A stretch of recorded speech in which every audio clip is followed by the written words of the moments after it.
इस वक्त हमारे साथ बात करने के लिए मौजूद हैं समाजवादी पार्टी के राष्ट्रीय अध्यक्ष अखिलेश यादव जी, जो आज कन्नौज गए थे। अखिलेश जी, कन्नौज आप आए थे, एक तरीके से समाजवादी पार्टी का गढ़ कहा जाता था।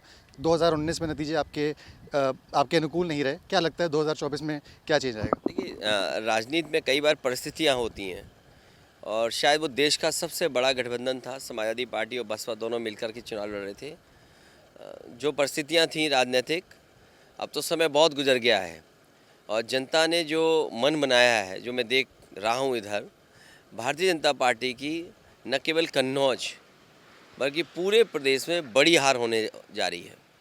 अखिलेश जी, कल आपने यादव सम्मेलन में भाग लिया, मैंने वहाँ पे लोगों से बात करी। उनका कहना था कि देवरिया कांड के बाद 90 से 95% यादव और ओबीसी एकजुट हो गया है और समाजवादी पार्टी को सपोर्ट करेगा। आप क्या सोचते हैं इसके बारे में? देखिए, देवरिया कांड तो एक उदाहरण है कि देखिए, घटना हुई, एक की जान गई, रिटेलिएशन में कई लोगों की जान चली गई। सरकार की नीयत क्या थी? तो सरकार अगर निष्पक्ष कार्रवाई करती, सरकार पहले दिन से अगर न्याय देती, तो शायद न लोग इतने इकट्ठे होते, न सरकार को इतनी बदनामी का सामना करना पड़ता। देवरिया के अलावा पूरे प्रदेश में आप देख सकते हो, खासकर जो गरीब हैं, पिछड़े हैं, दलित हैं और अल्पसंख्यक, उसमें मुसलमान भाई खासकर, और कुछ अगड़े भी, उनके साथ जो अन्याय हो रहा है वो जनता देख रही है। और लोकतंत्र में जनता समय आने पर हिसाब किताब बराबर करती है। इसी कानपुर देहात में याद होगा आपको, बुलडोजर से एक माँ और एक बेटी को जिंदा जला दिया, पिता के सामने उसकी पत्नी और बेटी जलकर के मर गई। आप बताओ, कोई बीजेपी का एक नेता बड़ा आया हो उस परिवार को गले लगाने के लिए? और जब उसका बेटा आंदोलन के लिए डीएम के ऑफिस में गया, उस कड़ाके की सर्दी में उसको कपड़े उतार करके अपमानित किया। तो ये बीजेपी का राजनीतिक चरित्र है कि किस तरीके से नफरत से, किस तरीके से लोगों को बांट करके आपसे मदद ली जाए या बांट करके लाभ उठाया जाए, और उसका उदाहरण जीता जागता है। आदरणीय आजम खान साहब के ऊपर साजिश हुई, षड्यंत्र हुई, इसलिए कि उन्होंने यूनिवर्सिटी बना दी, पढ़ लिख लें लोग, तालीम अच्छी हासिल कर लें।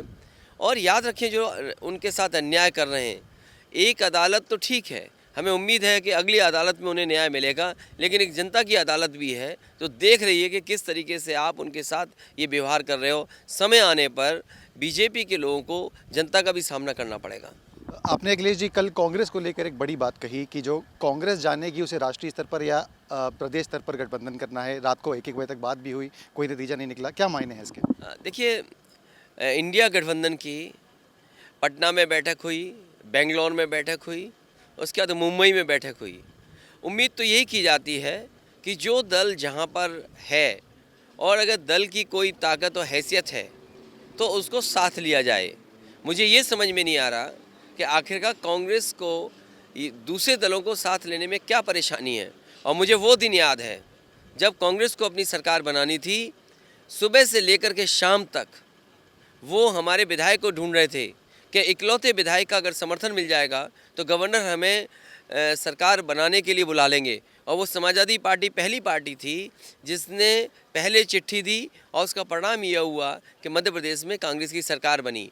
समय समय पर समाजवादी पार्टी जीती है, कभी 2 विधायक, कभी 1 विधायक, कभी 5 विधायक, और बड़ी संख्या में पार्टी के जो कार्यकर्ता नेता हैं वो चुनाव लड़ते हैं।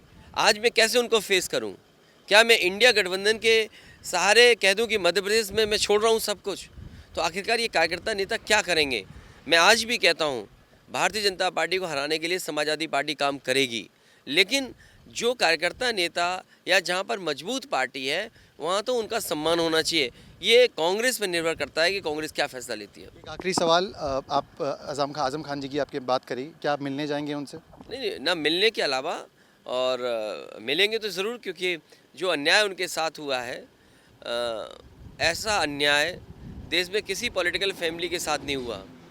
और जिन पॉलिटिकल फैमिली के साथ अन्याय भी हुआ, समय आने पर अगर जनता के बीच में वो गए हैं, उन्हें जनता ने दोबारा सम्मान देकर के वापस भेजा है। बहुत बहुत धन्यवाद हमसे बात करने के लिए। ये थे राष्ट्रीय अध्यक्ष समाजवादी पार्टी के अखिलेश यादव, जिनका कहना है कि जो अन्याय और अत्याचार आजम खान के परिवार के ऊपर हुआ है वैसा कहीं नहीं हुआ। वीडियो जर्नलिस्ट अमित के साथ सिमर चावला, कानपुर आज तक।